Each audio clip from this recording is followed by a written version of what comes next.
Análise de processos criativos de hoje, vamos falar sobre estrutura, com o artista e designer Rodrigo Calisto.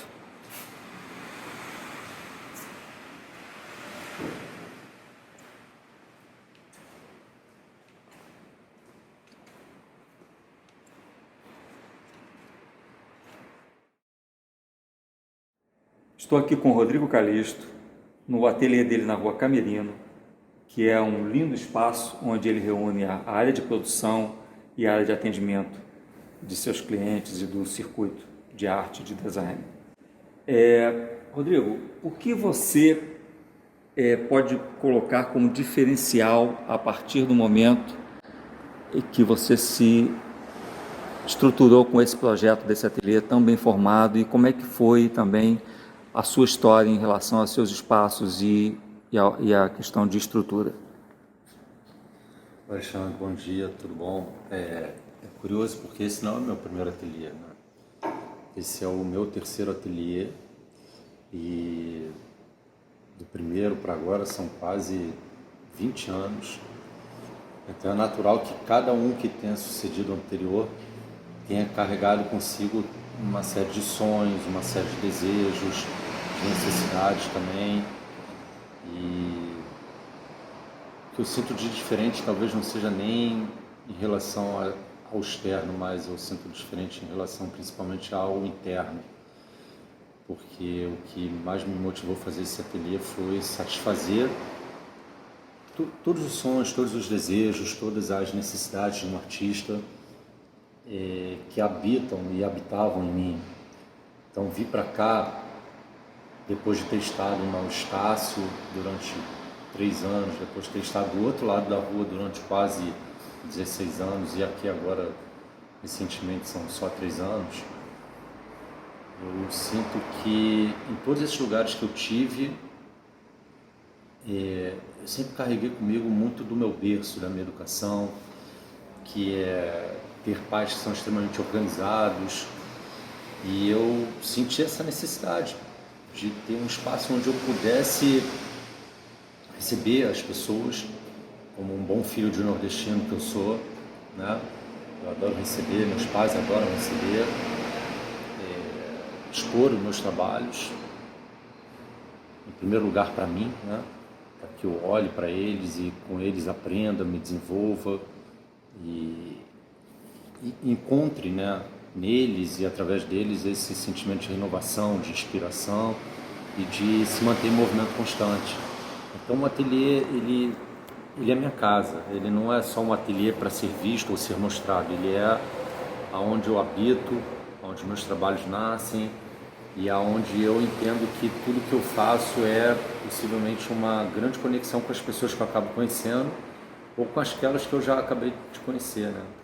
Mas em relação à dinâmica real de trabalho, o que um espaço tão bem formatado e estruturado faz diferença tanto na criação quanto, digamos, a parte projetual, né?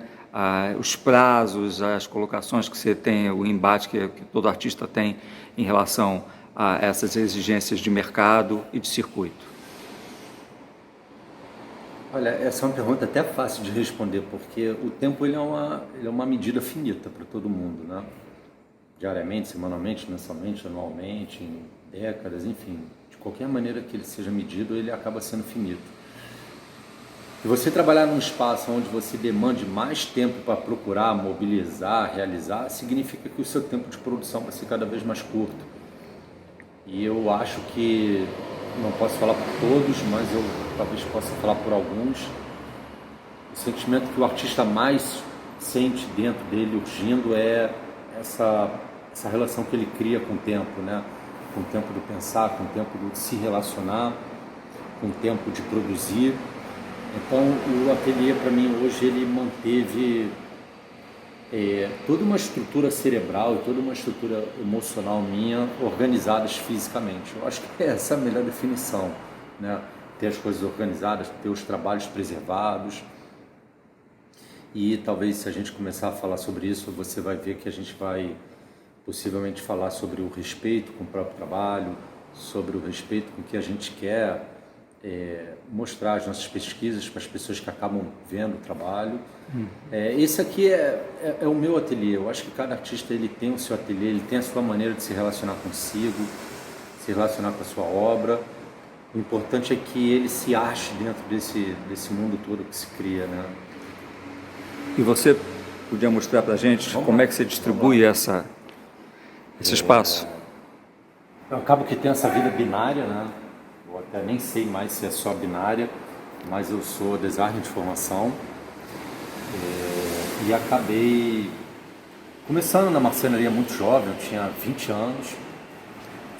Alguns anos depois eu descobri uma paixão muito grande pela pintura, pela escultura, mas eu atravessei, transitei entre esses dois mundos sem, entretanto, eu acabar descobrindo que eles sempre foram o mesmo, né? A minha narrativa ela vai desses dois lugares que são separados, mas acabam também sendo o mesmo, né? Madeira e árvore e madeira. São duas condições que são dissociadas, mas deveriam caminhar muito lado a lado. E esse ateliê me permite caminhar lado a lado, com as minhas pesquisas, com as minhas paixões. Então aqui a gente vai dar uma olhada, a gente vai ver o mobiliário conversando com as esculturas, que conversam com as pinturas, e eles estão todos representados. Mas especificamente essa área aqui é uma área que a gente está olhando, de documentação. É o segundo andar do ateliê. Sim. E aqui nós fizemos uma área de convivência ali, com jardim, uma cozinha aberta para receber os amigos. Eu mesmo gosto muito de utilizar o meu espaço. Aqui tem um pequeno escritório, né, onde a gente faz o atendimento, onde é feita toda a parte administrativa do ateliê. Você trabalha sozinho nessa área somos 4 pessoas. Sim, mas não na área da feitura do seu trabalho. Eu tenho 2 sim, na área de estrutura. Na área de estrutura eu tenho uma pessoa, né, mas eu estou sempre próximo de todas as operações aqui dentro do ateliê. Eu acho que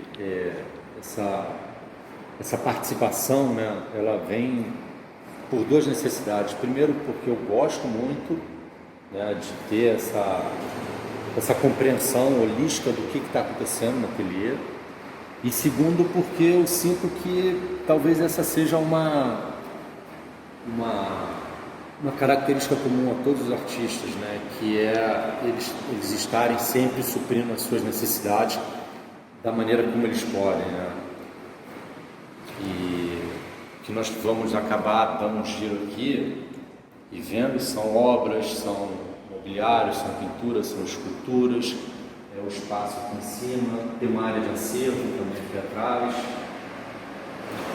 Agora, tem um espaço expositivo que não tem a menor pretensão de ser uma galeria propriamente, mas é um espaço... A despeito de ser uma linda galeria. Obrigado. Tem um sonho, mas talvez uma grande realização poder expor o trabalho e ver o trabalho devidamente apresentado, principalmente para mim que estou convivendo com ele, e depois para as pessoas que acabam visitando.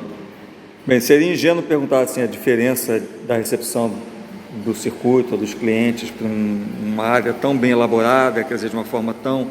Mas assim, no real, a nível até comercial, a nível, né, de realização dentro do seu âmbito de relacionamento com os clientes, um espaço tão estruturado, eu volto a falar estrutura, porque não é uma questão só de você ter um espaço de trabalho, é de você formatar de tal forma que isso amplie as suas condições em todos os seus pontos de sustentação, né?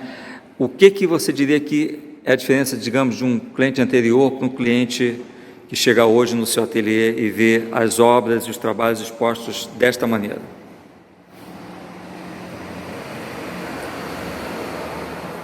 É uma pergunta fácil de responder, mas ao mesmo tempo ela vai mexer assim com um lugar muito íntimo meu, Alexandre, porque se eu disser que 98% de tudo que eu produzi até hoje nunca foi feito dentro desse espaço, é curioso, porque de alguma maneira significa dizer que esse Rodrigo, esse artista, esse artista, esse realizador, ele já habita dentro de mim há muito tempo, né? E Quer dizer, ele não é resultado desse espaço. Ele não é resultado desse espaço. Na verdade, é o contrário. Esse espaço é resultado dessa pessoa que veio Claro. amadurecendo e desejando e abdicando de outras coisas e colocando como objetivo essa realização, né? Porque talvez seja muito natural as pessoas virem visitar esse espaço recente e elas olharem como tudo isso aqui como fruto desse lugar, mas acaba que o engraçado, né? O irônico é que esse sentimento de organização, esse desejo, ele quase que existia dentro de mim fisicamente, ele só não existia materialmente, mas emocionalmente, nos sonhos, nas conversas com os amigos, na conversa com a família, na conversa comigo mesmo. Eu já imaginava isso, talvez não imaginasse fisicamente, né, tamanho de labura, comprimento, mas eu imaginava essa compreensão. É quase como que fosse uma das viradas que todos temos na vida, né? A gente sempre tem essas reviravoltas na vida, né? Bem, falando em reviravolta, na realidade esse trabalho, que volto a dizer, numa estrutura como essa,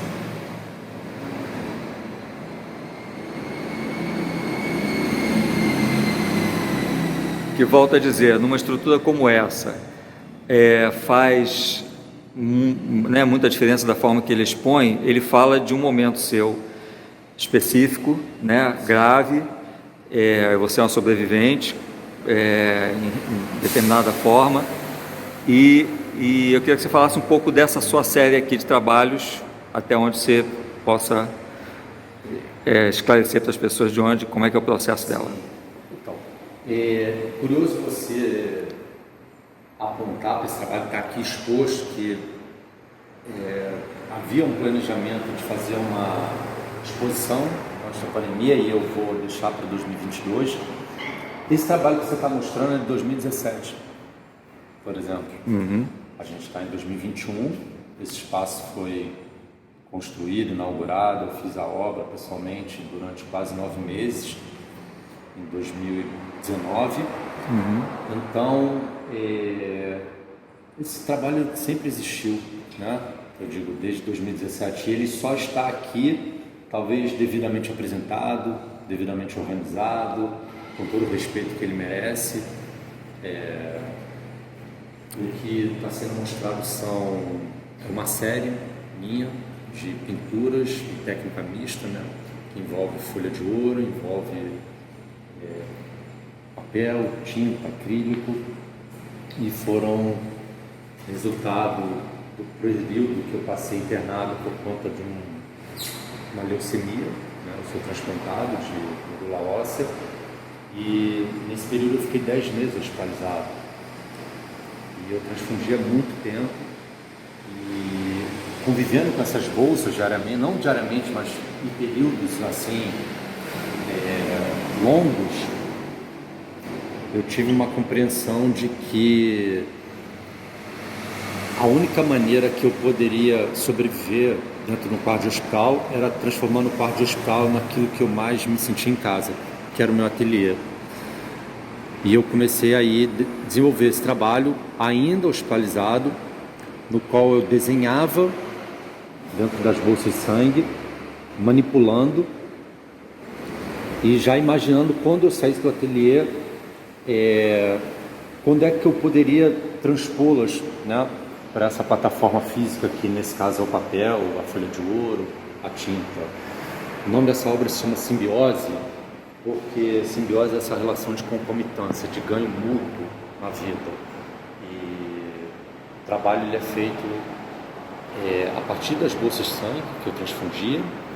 Eu manipulava essas bolsas, eu desenhava dentro dessas bolsas, né? Ou seja, eu espalhava esse conteúdo residual das bolsas, e depois esses vazios eles são preenchidos com ouro, que é toda uma aplicação de uma técnica japonesa chamada kintsugi, que propõe remendos de objetos através de laca e ouro.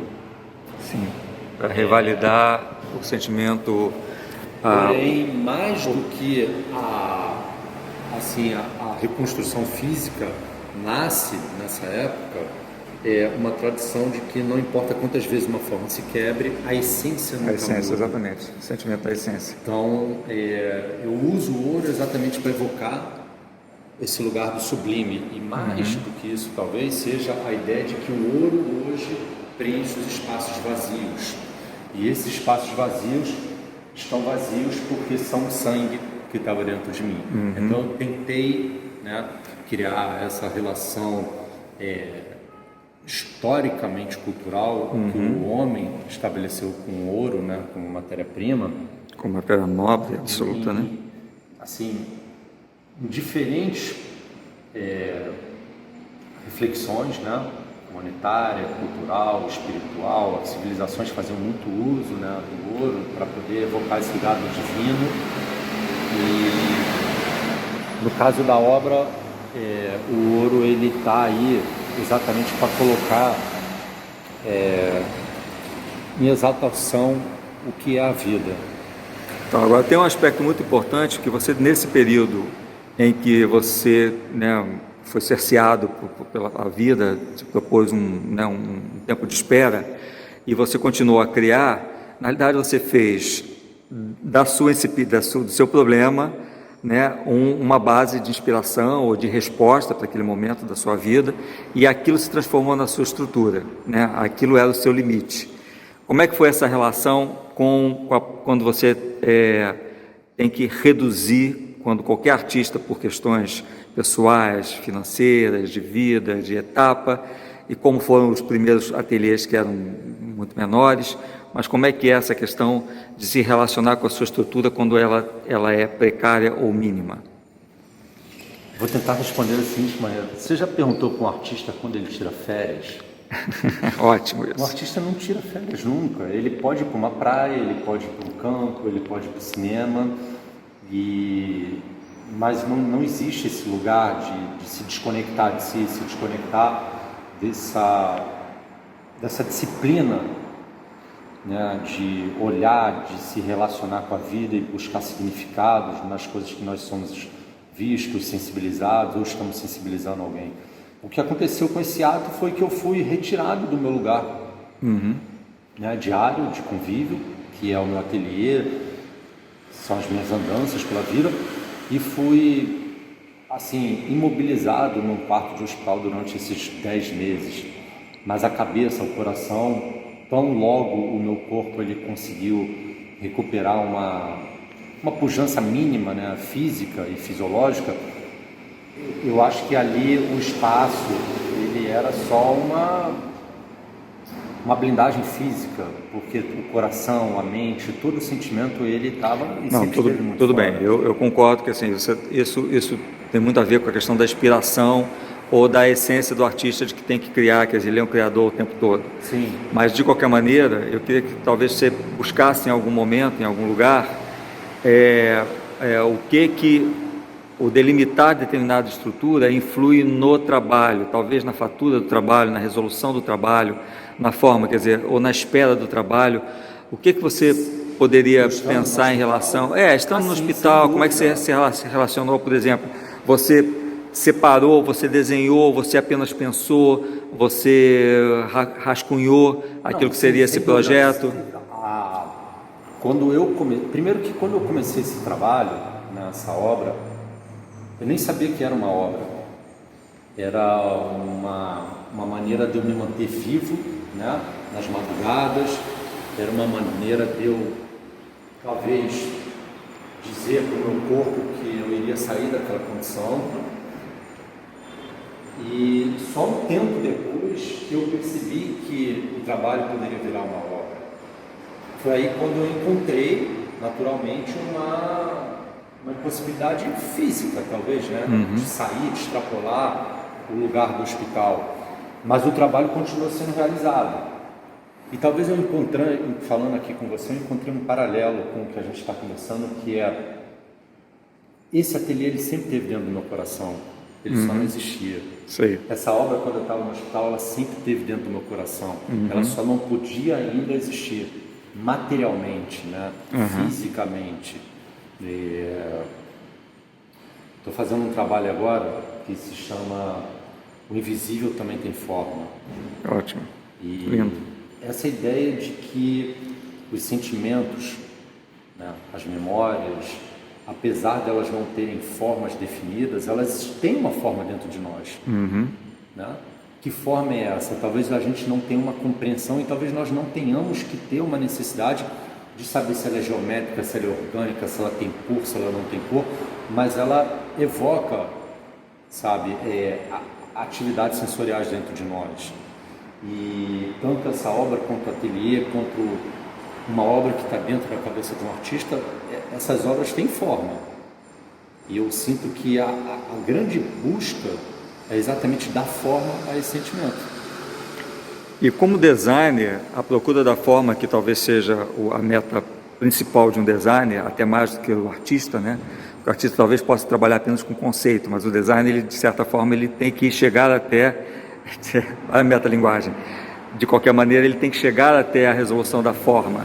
Sim, né? E aí diferentes, né? Então, mas aí a vida ela se mistura muito. não, né? tudo bem, mas é que eu queria enfatizar isso em relação assim, porque essa aqui seria a área mais social, digamos assim, né, mais organizacional, mas você tem a área de produção, que é no mesmo local embaixo, e que aqui você tem toda essa guarda de material, de acervo, né? Isso tanto são obras quanto tem documentação. Exato. Também. Certo. Sim, exatamente. E aí você tem na parte de baixo que eu acho que é a parte que todo mundo gosta de conhecer, né? Certo, que é a oficina. Né? Que fica lá embaixo. Dá uma olhada aqui, o ateliê, na verdade tudo é o ateliê, né? Sim, claro. Só que aqui é o espaço de produção. Talvez uma única distinção que seja feita é que os trabalhos que são mais dedicados à pintura e gravuras, eles são todos realizados lá em cima. Sei.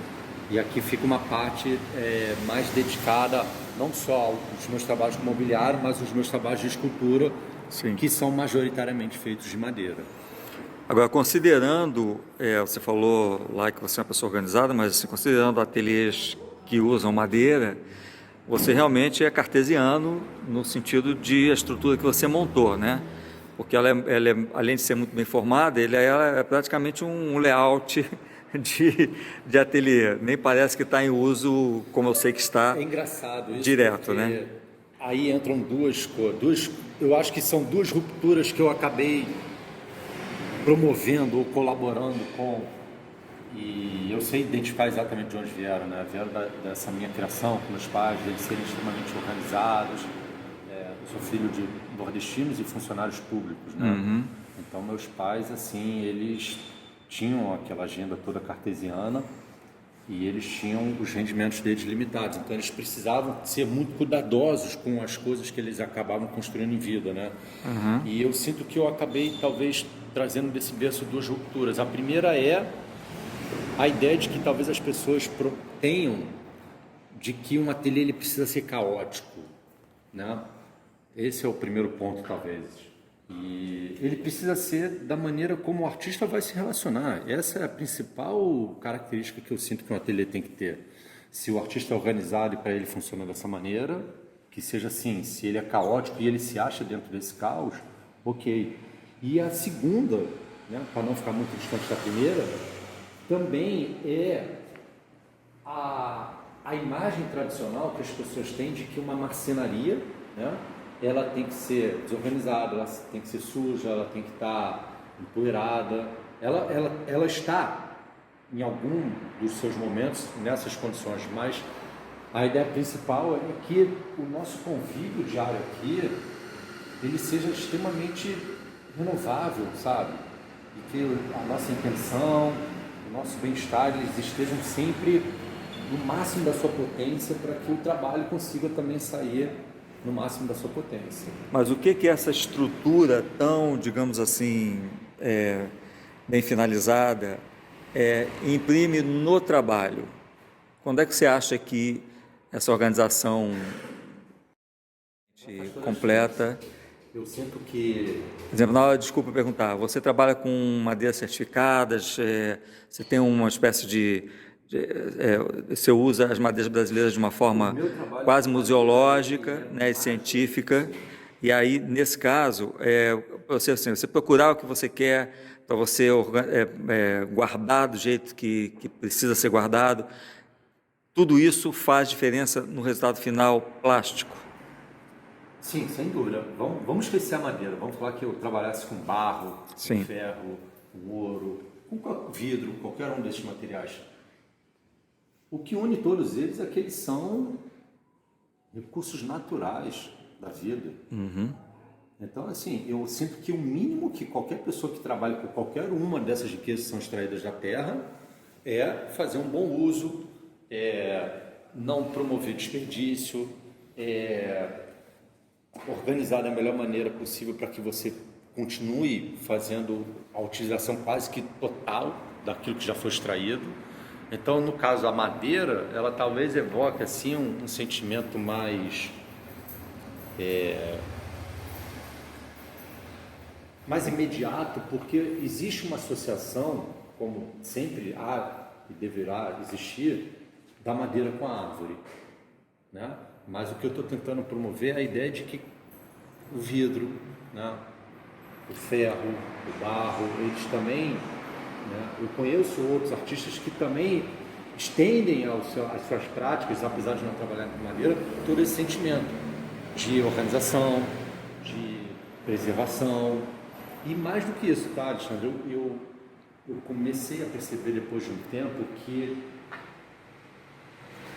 talvez no início seja possível pintar um quadro com um pincel ruim, com uma tinta seca ou com uma serra cega, mas à medida que o sentimento do artista cresce, à medida que ele quer naturalmente se desenvolver e desenvolver o seu trabalho, aquilo que auxilia o trabalho dele, que são as máquinas, e pode ser o pincel, e pode ser o formão, e pode ser a serra, precisam estar bem conservados, precisam estar num estado muito bom, né? Então, assim... Agora, a questão do próprio artista conseguir estruturar, né, você levou anos, 20 anos, tal, porque existe toda uma dificuldade econômica para a grande parte dos artistas de conseguir esse nível de excelência. Então, isso é importante, eu queria que você falasse sobre isso depois. Então, essa questão de do artista conseguir consolidar um investimento até que ele possa ter esses níveis de excelência, ou pelo menos do mínimo necessário para que o trabalho dele possa ser formatado e que ele cada vez mais evolua com facilidades para ter os meios de produção. Como é que foi principalmente você que vem da classe média, normal, né? Como é que você pode dizer do histórico de como você chegou até aqui? Como é que foi o seu patamar de investimento? Prioridades e tudo mais? A minha vida toda está aqui dentro e... Você chegou a morar aqui? Já, eu morei na pandemia, morei antes. Eu li uma coisa essa semana que me chamou muita atenção, que foi... Era uma matéria que... A chamada era sobre mercado financeiro, né? Sobre mudanças de planejamento de vida. Mas o que interessa nessa matéria é que dos parágrafos escritos trazia exatamente a ideia de que na nossa cultura brasileira nós não somos educados a fazer um planejamento de médio e longo prazo. É quase que se o tempo inteiro a gente tivesse que mudar de estratégia para ver o que vai dar certo. E eu estou na minha mesma estratégia, dando certo, dando errado, não sei, há quase 20 anos. Então, é muito difícil mostrar todas essas emoções, é muito difícil fazer caber nesse vídeo todos os 20 anos, todas as abdicações, as conquistas, as renúncias, né? Porque o que vai ficar aqui é uma imagem de alguns poucos minutos, uma conversa. E principalmente uma imagem, digamos, de quem conseguiu chegar a partir dessa proposta? Mas Porque realmente, só vai enxergar essa realmente é uma estrutura muito bem montada. Sim, mas só vai enxergar essa imagem quem se interessar em saber o que fez com que essa imagem chegasse até aqui, né? Uhum. Então, como eu disse lá em cima, eu trabalhei no ateliê durante 16 anos que chovia dentro. Há um sobrado do outro lado da rua também. Uhum. A gente está numa área histórica do Rio de Janeiro, né? Então, são sobrados com carências assim, estruturais muito grandes. O investimento aqui, você se importaria de dizer? Não, eu fiz um investimento aqui emocional, sem valor, sem preço. Com certeza. Fiz um investimento de tempo e se eu pudesse viver uma outra vida, faria novamente. Na verdade, eu já estou vivendo a segunda volta da mesma vida. Claro. E monetariamente, o meu investimento aqui ficou em obras entre 90 e 105 mil reais. Mas você E gerenciou também, bastante bem, né? Porque sim, realmente é uma mas obra... A questão é que eu empreitei minha obra, né? Sim, você mesmo fez, Eu praticamente. Na obra eu tive auxílio de profissionais de elétrica, de hidráulica, amigas arquitetas, que volta e meia vinham aqui, olhavam as deficiências e Agora, isso não é investimento, não estou falando de investimento de equipamento, também, né? O que está sendo visto aqui, tem coisas que já existiam Claro, antes evidente. de vir para cá, né? Então, assim, é importante que seja dito que o que está aqui dentro é minha vida de 20 anos. Não, é porque o que acontece? E talvez esse vídeo é um pouco para clarificar isso para artistas que não estejam nessa etapa de vida. Às vezes os investimentos parecem fora de possibilidade. Como sempre pareceu para mim. Sim, mas às vezes a pessoa troca de carro, Sim. às vezes faz tem várias formas de se relacionar com a sua própria vida, seu próprio dinheiro, Sem dúvida. abrindo mão daquilo que seria talvez a coisa primordial, que é dar senso de meta e de, como se disse, de programação a longo prazo do que é necessário realmente para você ter uma vida estruturada, profissional. Eu sempre soube disso e você falou uma coisa aqui agora, tem alguns segundos. Esse é o meu sonho. Esse não necessariamente precisa ser um sonho de outro artista e talvez o sonho do outro artista esteja nivelado ou para cima ou para baixo e talvez isso não seja, isso não é o interessante. Mas eu sempre soube que sendo filho de funcionários públicos, né, de pessoas que não estariam no meio que eu acabei escolhendo, nem das artes visuais, tampouco da arquitetura, da decoração, ou eu acreditava, ou eu ia procurar outra coisa. Então, no final das contas, eu acho que o artista é aquele aventureiro que se lança no mato, sabendo que vai chegar no alto da montanha, mas se ele se perder, tá ok, porque ele vai estar dentro do lugar que ele quer estar, né? Que é a montanha, é o mato. E eu acho que a vida é um pouco disso, né? A gente está o tempo inteiro se perdendo para se achar. A gente se perde e se acha. E eu queria que você falasse, nós estamos falando sobre, digamos, o hardware, quer dizer, a estrutura é grande, mas eu queria que você falasse também do seu investimento dentro da sua escolha estética, seja como artista ou como designer, sobre, por exemplo, essa questão de você ter madeiras certificadas de milênios, quer dizer, de longa data, né? E eu queria que você mostrasse esse trabalho e me falasse um pouco dessa questão do investimento na matéria como forma estrutural de manter um determinado embate criativo ou de construir ali um corpo de trabalho e o investimento que isso foi necessário em cima disso. Acho que a maneira assim, mais linear para eu colocar esse entendimento é que eu sou formado em desenho industrial, mas poucos sabem que eu fiquei entre o desenho industrial e a faculdade de História. Eu possivelmente teria sido um historiador, né? Um professor de História. Acabei sendo demovido por um professor de segundo grau que falou, poxa, vai fazer o que você quer, menos História. Enfim, comecei a vida, né, na faculdade de desenho industrial, redescobri na madeira uma presença muito grande que teve na minha infância. Meu pai fez nossa casa com madeira, meus pais são nordestinos, então a presença da madeira sempre esteve muito presente na minha vida. E aí, algum tempo depois, já trabalhando com madeira, depois de alguns anos, eu percebi que o que mais me encantava na madeira talvez fosse a possibilidade de conhecer o meu país através da madeira, que recebe o nome da madeira e que tem como sua primeira economia o extrativismo, né? E mais do que isso, talvez, nós temos também toda uma agenda de utilização madeireira que acompanha também uma outra agenda de desenvolvimento do país, né?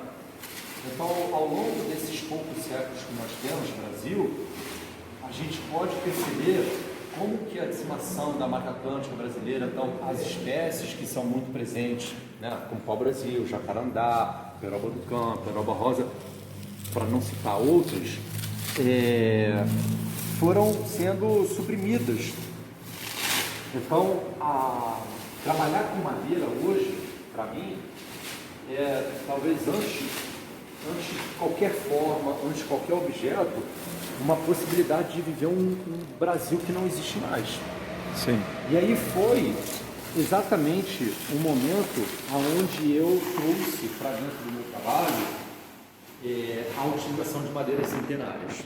Hoje o meu trabalho ele é quase que na totalidade produzido só com madeiras, alguns chamam de demolição, outros chamam de centenárias, enfim, são madeiras que estão aí já depois de terem cumprido uma função, né, dentro da arquitetura colonial, em algum lugar, né? Eu virei um garimpeiro, né? Então a compreensão ela foi sendo adquirida, né?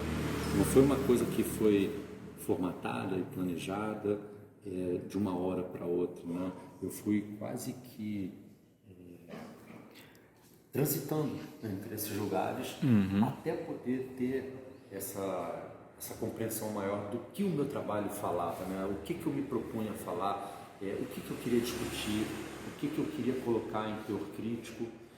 E eu sinto que em algum momento talvez a minha vida ela fez uma convergência, né? Que foi poder ter esse ateliê construído depois de tantas coisas passadas, né? De tantas colaborações de outras pessoas. E essa compreensão mais madura também sobre o trabalho, né?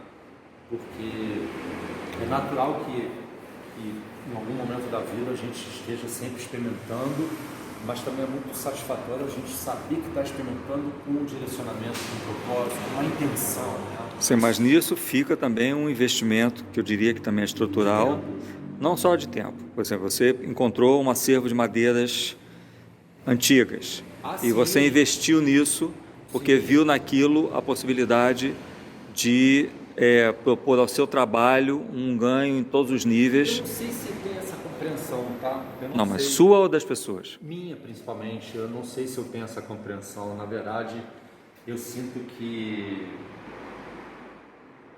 Sabe, eu estava essa semana... Eu escrevo muito, né? É de se esperar que talvez eu desenhe muito, mas eu escrevo muito mais do que desenho. E numa dessas escritas, dessas reflexões, eu estava pensando que é tão difícil definir o que é arte, o que é ser artista. Cada um vai ter uma maneira. O que eu sinto que talvez precise ser primordial é que nenhuma dessas maneiras tem que subjugar a outra, né? Mas, para mim, talvez o artista seja a criança que nunca deixou de se relacionar ludicamente, poeticamente e virou o adulto, e quando adulto ele consegue manter ativa e viva essa poesia, essa sensibilidade, essa necessidade de estar o tempo inteiro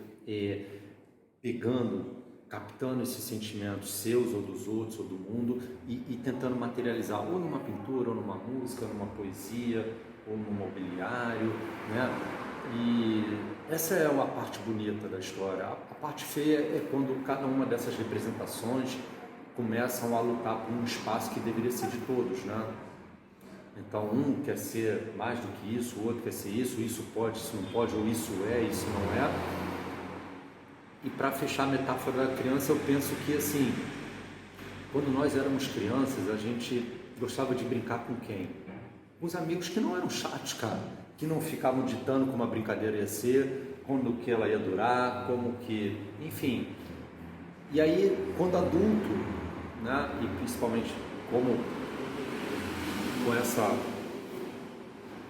possibilidade de ter estendido esse olhar de criança, eu vejo que na vida adulta o que faz com que essas coisas fiquem dissonantes e ruptivas é exatamente esse adulto, criança que envelheceu, deixou de ser criança e começa a ter essa replicação desse patrulhamento, né? Enfim, foi só um pensamento meu essa semana que alguém tinha me perguntado o que era fazer arte, o que é ser artista, e é uma definição tão aberta, mas ao mesmo tempo tão particular, né? Tão pessoal, que eu não tive em nenhum momento da minha vida assim um sentimento estratégico. Olha, eu vou por aqui porque isso aqui vai me dar isso, eu vou por aqui porque isso aqui eu vou ter tal retorno. Eu fui aonde meu coração mandava. E acho que não é à toa que no frontão do meu ateliê tem uma frase em latim que é "Illic est oculus quares quam adamamus", que dentre algumas definições é "os pés levarão onde quiser o coração", né? Então talvez os meus pés caminharam onde o meu coração queria chegar, né? Então eu poderia resumir que caminhar com a alma é buscar a estrutura para a existência de um artista? Sem dúvida. O artista faz o seu próprio caminho. O artista que está, assim, condicionando a sua satisfação a caminhos já pré-desenhados, ou de estruturas sociais, ou de estruturas mercadológicas, porque qualquer uma dessas estruturas são formatações humanas, né, de como nós nos relacionamos ou entre si ou com dinheiro. Ele talvez esteja afadado a encontrar um ponto ou não na sua trajetória aonde ele vai perceber que talvez toda grande carga de motivação ela foi direcionada para fora e não para dentro. Eu sinto que o meu lugar ele me pertence porque eu talvez tenha sempre olhado para dentro, né? Isso, olha, antes que você encerre, eu quero muito dizer que, assim como qualquer outra pessoa, qualquer outro artista, e ainda hoje, eu fui muito atingido por essas dúvidas, eu fui muito despotencializado por essas formatações mercadológicas e sociais que nós replicamos e nós somos replicadores. E se eu tivesse que depender delas, eu talvez não estaria aqui mostrando o meu espaço para você, eu não estaria aqui falando com o meu coração aberto, a contar a minha história, que é só minha, né? Que não é uma métrica para ninguém, mas ela é o resultante de todo esse lugar que eu comecei a caminhar com um pedaço de madeira embaixo do braço, ainda na faculdade, até essa construção aqui, esse espaço autorizado, desse espaço vivo, desse espaço onde as coisas elas têm vida própria, né? Elas não estão mascaradas, escondidas, soterradas, precisando de um respiro. Tudo aqui está respirando, né? E a vida é isso. Eu sinto que a vida é respirar. Não sei se você notou, mas lá em cima eu fiz questão de ter plantas comigo. E aqui embaixo nós temos um jardim interno, porque é muito bom você poder conviver com esse ensinamento quase que diário das plantas, né? Porque as plantas elas freiam esses ímpetos humanos que é de atravessar, rasgar, formatar o tempo. O tempo é inexorável e a gente precisa aprender a respeitar, a gente precisa aprender a... Você conhece aquela frase que fala assim, não é bem uma frase, mas é um pensamento: qual é a diferença entre andar de lancha e ir de barco, a vela? É o percurso. Quem vai de lancha não se dispõe a ver o percurso, ele quer chegar, ele quer sair do ponto A para o ponto B. E a pessoa que vai de barco, ela quer o percurso, né? Esse percurso pode ser em mar calmo, esse percurso pode ser em mar agitado, mas ele vai ser exatamente o que a pessoa está procurando. E eu sinto que a vida a vida acontece assim, né? Pelo menos ela vem acontecendo para mim. Muito obrigado, Rodrigo Calixto. Obrigado a você, foi um prazer te receber, foi meio inesperado. Eu adoro receber aqui no ateliê. Eu tenho essa configuração muito particular, né? Eu sou muito hermético, eu tenho uma vida assim muito discreta, muito parecida com a dos meus pais, mas ao mesmo tempo eu gosto de estar próximo das pessoas, eu gosto de comungar do meu mundo com as pessoas, porque eu sinto que existe uma admiração pelo meu caminho. E quando eu percebo que há todo um fluxo assim generoso, eu me adianto em dizer assim, poxa, não tem nada impossível que aconteceu na minha vida, sabe? Talvez o impossível tenha sido conseguir essa segunda chance, de estar nessa segunda volta da mesma vida, mas as realizações materiais, elas sempre foram feitas com muitas dificuldades e essas dificuldades elas são relativas. Elas são relativizáveis, né? Porque elas vão depender de quem é aquele indivíduo que está manejando o seu próprio barco, né? E talvez assim, mais do que essa relativização, ela esteja muito atrelada à ideia do que você quer, né? Como é que você quer estabelecer a sua satisfação. Este foi mais uma análise de processos criativos falando de estrutura com meu querido Rodrigo Calixto, que eu queria agradecer a participação e espero vocês no próximo encontro. Obrigado.